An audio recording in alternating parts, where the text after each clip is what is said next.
မြန်မာနိုင်ငံရဲ့မြောက်ဖက်ပိုင်းရှမ်းကုန်းမြင့်ရဲ့အနောက်ဖက်ဆုံးမှာတောင်ပတ်လည်ဝန်းရံနေတဲ့ဂျိုင်ဝမ်မြို့လေးတစ်မြို့ရှိပါတယ်။အဲ့ဒီမြို့ကတော့ကဘာကဗရမ ्या မြေလို့အတိမတ်ပြုထားတဲ့မိုးကုတ်မြို့ပဲဖြစ်ပါတယ်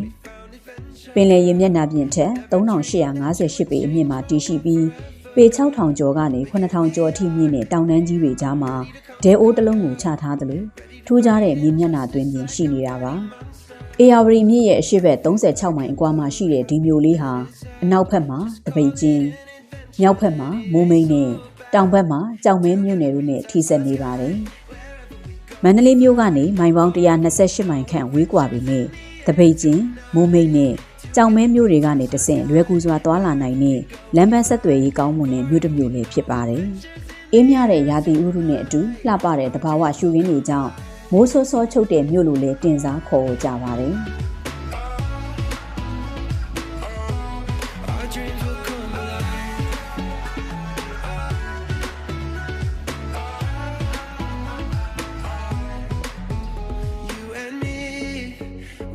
Adventure in a land of buried mines and buried treasure, and this could be my last adventure. မိုးကုတ်မြို့ရဲ့သမိုင်းဟာလွန်ခဲ့တဲ့နှစ်ပေါင်း800ကျော်ကစတင်ခဲ့ပါတယ်။မြန်မာတက္ကရာ989ခုနှစ်မှာကျေးရွာအဆင့်ကနေစတင်တည်ထားခဲ့တာဖြစ်ပြီးသမိုင်းမှတ်တမ်းတွေအရအမည်နာမကွဲပြားမှုများစွာရှိခဲ့ပါတယ်။ရှမ်းဘာသာနဲ့မိန်းကုတ်လို့ခေါ်တဲ့ကွေ့ကောက်တော်မျိုးမိန်းကုလို့ခေါ်တဲ့ခမောက်ကိုလှန်ထားသောမျိုးမိန်းကက်လို့ခေါ်တဲ့ချမ်းအေးသောမျိုးစသဖြင့်ခေါ်ဆိုခဲ့ကြသလိုခေါင်ငေါက်တော်ကိုရှင်းလင်းတည်ထားတာဖြစ်လို့ခေါင်ငေါက်မျိုးလို့လည်းအမည်တွင်ခဲ့ပူပါတယ်။ဒီရတနာမြေဟာသမိုင်းတစ်လျှောက်မှာအလွန်တန်ဖိုးကြီးလွန်းတာကြောင့်ဘရင်ကအနန္တရတနာနေမြေအဖြစ်ဓာတ်ရိုက်အုပ်ချုပ်ခဲ့ပါတယ်။တီဘောမင်းလက်ထက်မှာပြင်သစ်နိုင်ငံသားတွေကိုကြောက်မြတ်တွင်းတစ်ခုလောက်ကင်ဝင်ပြုဖို့စ조사ခဲ့တာဟာအင်္ဂလိပ်တို့ကအထက်မြန်မာပြည်ကိုအမြန်ဆုံးသိမ်းပိုက်ဖို့တွန်းအားတစ်ခုဖြစ်ခဲ့တယ်လို့တောင်သမိုင်းပညာရှင်အချို့ကယူဆကြပါတယ်။1886ခုနှစ်မှာတော့အင်္ဂလိပ်တို့က Burma Ruby Mines Limited ကိုတည်ထောင်ပြီးစက်မှုနည်းစနစ်နဲ့ကြောက်မြတ်တွေကိုစတင်တူးဖော်ခဲ့ကြပါတယ်။ဘာကြောင့်မိုးကုတ်မှာဒီလောက်တန်ဖိုးကြီးတဲ့ကြောက်မြတ်တွေရှိနေတာလဲ။ဘူမိဗေဒပညာရှင်တွေရဲ့အဆိုအရလွန်ခဲ့တဲ့နှစ်သန်းပေါင်းများစွာကအိန္ဒိယတိုက်ငယ်နဲ့အာရှတိုက်တို့တိုက်မိရာကနေဖြစ်ပေါ်လာတဲ့ပြင်းထန်တဲ့အပူရှိန်နဲ့ဖိအားတွေကြောင့်ဒီဒေသမှာဗရမ ्या တွေဖြစ်ပေါ်လာခဲ့တာပါ။မိုးကုတ်မြို့ရဲ့မြေမျက်နှာသွင်းပြင်ဟာလိပ်သေးကြောက်နဲ့ပုံဆောင်ထုံးကြောက်အမျိုးအစားတွေဖြစ်ပြီးဒီမြေကျောဟာမိုးမိတ်တကောင်းနဲ့တပိတ်ချင်းမြို့နယ်တွေအထိ1916စတုရန်းမိုင်ကျယ်ဝန်းပါတယ်။ဒီမြေထဲကနေကဘာကျော်ဗရမ ्या တွေမကပါဘူး။နီလာကြောက်မီအုတ်တဖျားဖရဲဦးပြောင်ခေါင်းစိမ်းအညံ့ကြောက်ရွှေရင်းဝါနဂပွင့်နဲ့မှတ်မီးစတဲ့ကြောက်မြတ်မျိုးစုံထွက်ရှိပါတယ်အထူးသဖြင့်အရေးသွေးမြင့်နီလာအမျိုးအစားတွေကပန်းရောင်နီလာနဲ့ရေမဆေးကြောက်တွေဟာလေဒီဒေသရဲ့အဖိုးတန်ရတနာတွေပဲဖြစ်ပါတယ်ကြောက်မြတ်တူးဖော်ရမှာလေမိုးကုတ်သားတွေဟာရိုးရာနီလန်လေးမျိုးကိုအသုံးပြုခဲ့ကြပါတယ်တောင်ဆောင်တွေမှာတူးတဲ့လူတွင်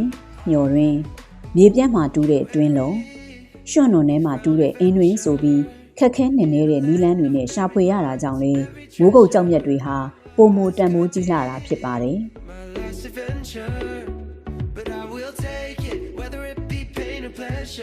မိုးကုတ်ဒေသရဲ့နောက်ထပ်ထူးခြားချက်ကတော့လမ်းဘေးမှာတင်ကြောက်မြတ်တွေကိုပွင့်ပွင့်လင်းလင်းအယောင်းဝယ်လုပ်တဲ့ယဉ်ကျေးမှုပဲဖြစ်ပါတယ်ဒီနေရာမှာနာမည်ကြီးတာကတော့ဗရမ ्या ငမောက်ပါပဲမိုးကုတ်အင်းခေါင်ဒေသကနေထွက်ရှိတဲ့ဒီဗရမ ्या ဟာမိမထိပဲတဘာဝအတိုင်းအစစ်မှန်တောက်ပနေတဲ့အဖိုးမဖြတ်နိုင်တဲ့ရတနာတစ်ခုဖြစ်ပါတယ်မိုးကုတ်ဗရမ ्या ရဲ့အကြောင်းနဲ့ကြောက်ထဲမှာပါတဲ့အချောင်းမြင့်လေးတွေဟာစစ်မှန်မှုကိုသက်သေပြနေပါတယ်မြန်မာနိုင်ငံမှာဖားကန့်မိုင်းရှူးနဲ့ကုမဲဒေသတွေမှာလည်းရတနာထွက်ရှိပေမဲ့မိုးကုတ်ဗရမ ्या ရဲ့အရေးသွေးနဲ့တန်ဖိုးကတော့နိုင်ငံတကာဈေးကွက်မှာအမြင့်ဆုံးဖြစ်ယနေ့တိုင်အသိမှတ်ပြုခံထားရဆဲဖြစ်ပါတယ်။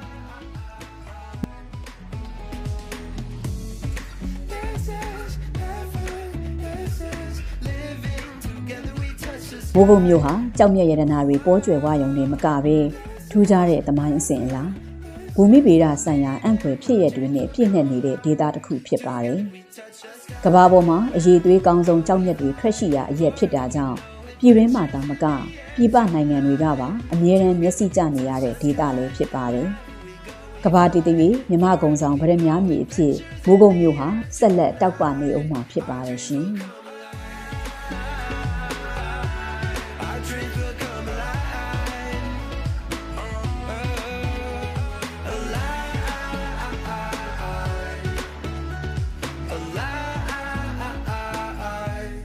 Our dreams will come alive.